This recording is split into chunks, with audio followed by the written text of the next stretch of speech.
Hey guys, Kevin here from SnowboardProCamp.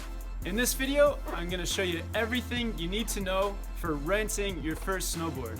Typically, people rent on the first day just because it's such a large investment in a sport you haven't tried yet. And there's definitely a few things to look out for and to know when you rent your first board. The first thing you want to know before renting your board is whether you're goofy or regular footed. Goofy means right foot first on your board and regular means left foot first. And this is important to know because that's how they're gonna set up the bindings on your board. The way to find out whether you're goofy or regular is you can slide across a smooth surface, and if you put your right foot out first, you're goofy, left foot out first, you're regular.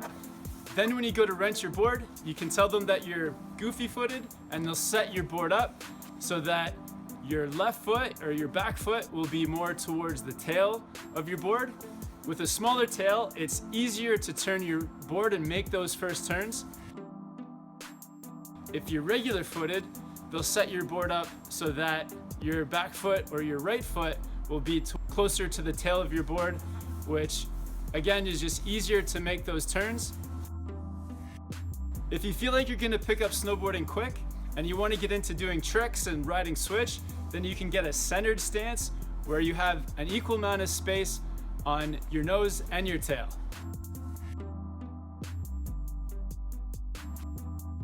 The next thing you want to look out for when you're renting a board is whether it's been waxed, and the way that you can tell if your rental board's been waxed is if the base looks dry near the edges.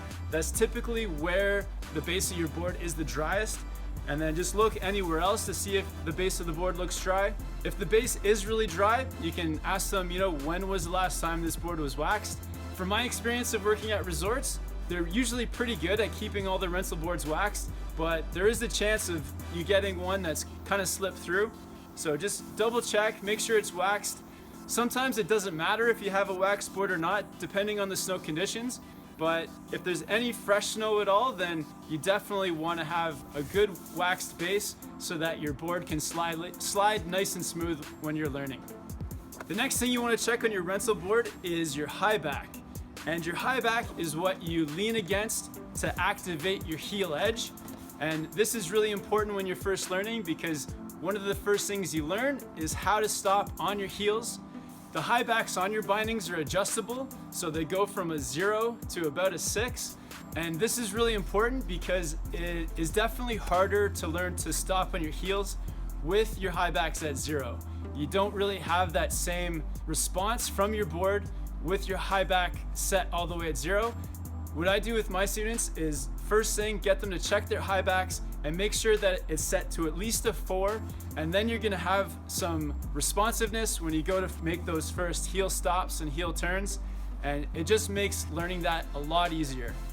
The next thing you can check on your rental board are the straps on your bindings, and these are adjustable. So if you're going to strap up your boot for the first time and you can't get that strap quite on, it may be because the strap is set to be too small. It's pretty easy to just adjust the binding, make the strap a bit bigger, and then it'll fit onto your larger boots. And then also if your boots are smaller and you don't feel like you're getting a really snug fit with your binding straps, then you can adjust the straps to be smaller. Finally, when you're renting a board, you want to make sure it's the right size. And this is based on a combination of your weight and your height. And typically it's going to be in the range from about your collarbone to your chin. And typically with shorter boards, they're easier to turn, but then they're harder to stop and control your speed with. And vice versa, when you have a really long board, it's going to be better for controlling your speed, but harder to turn. So there's a bit of a trade-off there, and you want to find the board that's right in the middle, something that's can control your speed and easy to turn.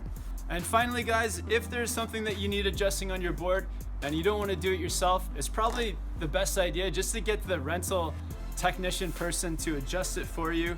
That way it gets done right, and you don't have to worry about damaging their equipment or losing any screws. Just let them take care of it, and then you'll be good to go. Cool guys, so I hope that all these tips will help you with your first rental board. If you have any questions, make sure you leave them down in the comments. I'll put a link to the beginner snowboard playlist And on there, I've got lots more videos to help you out with your first day of riding. If you want to subscribe to the channel, click the subscribe button, and I'll also put a link to the Patreon page if you want to help to support the channel. So thanks a lot for watching, guys. I hope you have a great first day of riding and you get a good rental board, and I'll see you guys in the next video soon.